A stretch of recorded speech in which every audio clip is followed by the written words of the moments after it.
Greetings, salutations, hello! Today we're going to talk about root flipping.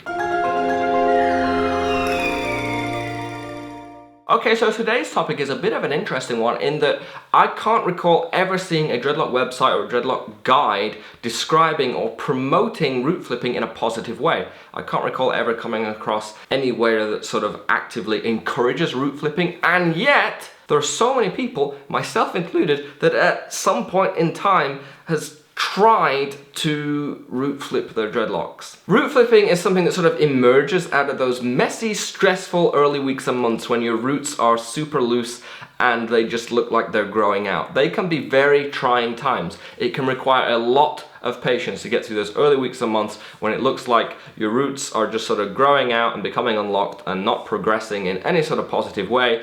A lot of people can be tempted to go in and try and fix those roots in any way possible, encourage them to lock up because they're sort of aware that it doesn't look good or feel good, and it's a difficult time to get through.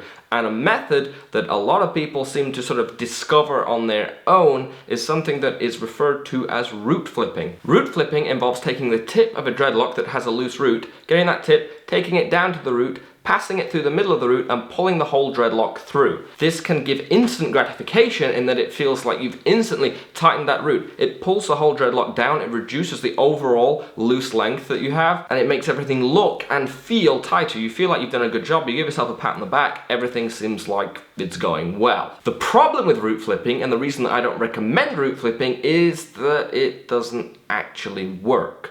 What actually happens when you pass a dreadlock back through its own root is that you take that dreadlock, you pass it through the middle of the root, you then split that root in half where the dreadlock comes through the middle, and those two halves in the process get twisted. They get twisted in opposite directions. The more that you root flip, the more those two halves get twisted. So things are technically actually tighter. You've really twisted those two halves tight and it feels tight, but you've not made the roots tighter in a positive way. You've not tightened them in the way that you want them to be tighter. You would want dreadlock roots to be tight in a way that, you know, they're one solid knotted up lump and not two twisted halves. So what originally starts out as seeming like a good idea, roots looking tight, feeling tight, as time goes by you begin to see that you may have made a wrong turn somewhere in that the roots start to grow out split. Because when those two halves are split and twisted, they cannot knot in the same way as they would have done if you'd have left them alone. They cannot continue to mature while they're so tightly twisted because they're just sort of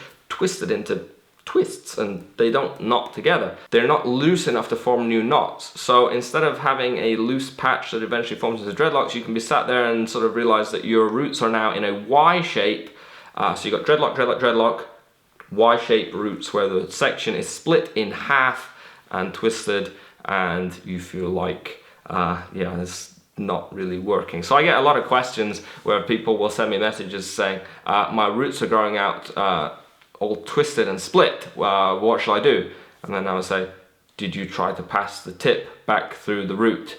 And then a little time passes and they say, yeah, but I thought I was doing something good for them. And no, unfortunately not. The roots will grow out, split and twisted, and a lot of people can then be tempted to go back in and root flip again and again just to tighten them back up, because they, instead of now having to worry about having loose roots, they have to worry about loose split roots and then trying to fix it and end up with this negative cycle that repeats and repeats, and nothing is really progressing in a positive manner.